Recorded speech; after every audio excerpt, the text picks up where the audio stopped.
Life Imprints Podcast. Legacy stories that live beyond. Turn up the volume on today's riveting story with your host, Kenny Mauck, at kennymauck.com. And leave your life imprint with your legacy story.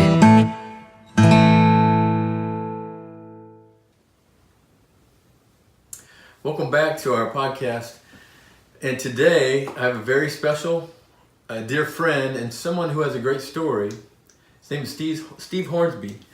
Not the musician, but a guy that is really, he's really a super guy in terms of helping businesses, helping men, helping people kind of think through life. And I'm just looking forward to sharing with him and him sharing with us today. Steve, welcome.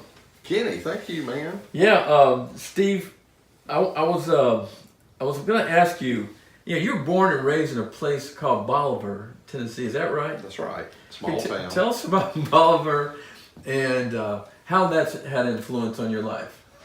Well, we could take up the whole podcast probably, but Bolivar, Tennessee is a small town about an hour east of Memphis in West Tennessee. Population about 5,000, and it was like sort of like being in an incubator almost when I grew up there, because I was surrounded by, I'm an only child, but I was surrounded by 32 first cousins, and that's just on my father's side of the family. About another 20 cousins on my mother's side of the family. A big family. Yes, 10 sets of aunts and uncles on either side of the family, and all that, grandparents and what have you, and I think probably the most significant thing was that I was surrounded by love. I always knew that I was loved and cared for, and lovingly disciplined when I needed it at the appropriate time. But the family that I grew up in we were open huggers. We hadn't seen each other in a while. No hesitation to hug, just like you and I did, a while ago. Sure. And that was very, very significant. But also back in that era, late 50s and through the 60s, in a small town like that, kids could roam freely. Nowadays they call it free range kids or whatever in the cities, and parents are experimenting with this. Well, that's the way that I grew up, and Sure. That's the way my friends and I, get out of school 3 o'clock in the afternoon, hit your bicycle, go home and check in for a minute, grab a cookie, and man, you're out the door, and the rule was you had to be back in time for supper. Very affirming community. Absolutely. Yeah. Affirming. I learned love, and I learned freedom. Wow. Steve, I'm not just here to, throw flowers at you. But I want to tell you something. You're very, you're one of the most gracious and inspiring men that I know in this respect. You have such honor and respect for everybody who comes into your influence or your circle of influence or around you as a person. And what I'd like to know is what drives you. What are those things that you believe that if you were to leave this earth, what are the things that you want to say, hey Kenny, I'm leaving, these are the things I hope and pray that I've been able to bring influence and to impart and to impress and to put imprints in someone else's heart that will mean a significant amount of my lifetime, of my life's work, measure of work. What is it that and maybe that's your wife, maybe that's your family. What is it that you want to leave your family, your friends, and cohorts about Steve Hornsby?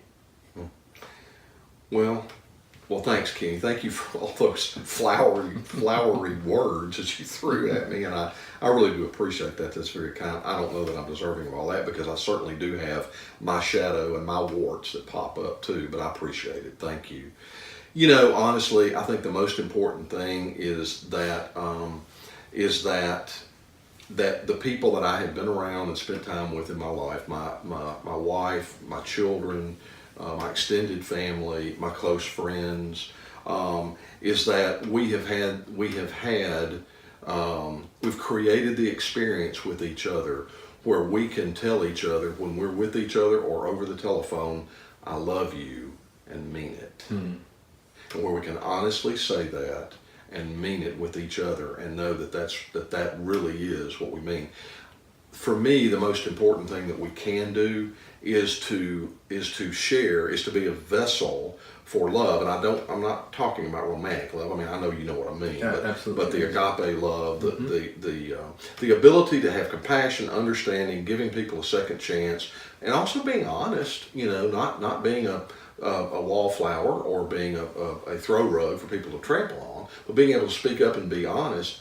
But to be able to model the way of saying, I'm going to live a life that's based in love, and not be ashamed of it. And I'll tell you, out there in the world nowadays, it's becoming increasingly harder.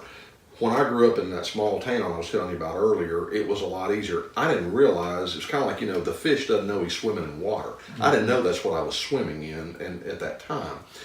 The older that I've gotten, the further I've gotten away from that, and the more I see how the world is now, where it's so polarized in so many ways. Absolutely. It's more important now than ever that whatever field that we're in, there is a way to bring the heart of caring and compassion and love into that. Yeah. Sometimes love has to be tough, and you have to tell somebody, I don't think this is a right fit. I'm afraid we're not going to be able to make things work going forward. We may have to let you go on sabbatical or take a break, or maybe go find another career. But I will say this, I've been able to do even terminations with people in a way that was kind and still left them empowered to a degree, hopefully where they could see it as an opportunity. Yeah. I think we have to exorcise those shadow elements of ourselves out to where we don't have that mean streak left in us anymore. I had a mean streak when I was younger, but I came to see that that's not the way. And so that there's that. And then I think that it's like with organizations, using things that help create the environment for people to build positive relationships. My mother, you ask about the biggest influence, my mother taught me something. She told me this when I was in my mid-20s.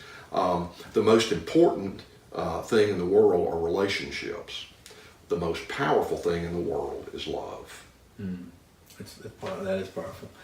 Well, what I'm sensing, we'll close on this, but I'm sensing what Steve is saying is integrity. There's a lot of integrity in what you're saying. In other words, don't be somebody you're not. Oh, yeah, absolutely. That if there's anything I think about Steve Hornsby, you're going to get what you get from Steve Hornsby. That is, you're gonna be out there. You're going to give, just as Christ has given us to us. I think that's your strongest suit, is that people are drawn to you because of your love, and I think that you're right. In even we got a good friend, Mark White. He is the epitome of this too, and that is bringing people of different political persuasions together for prayer or for a time of circle, so to speak. Yeah. And I think that's your influence. I think that's what's your forte, and I just cannot thank you enough today. This broadcast and podcasting today. Life Imprints Podcast. Legacy stories that live beyond. Turn up the volume on today's riveting story with your host, Kenny Mauck, at kennymauck.com. And leave your life imprint with your legacy story.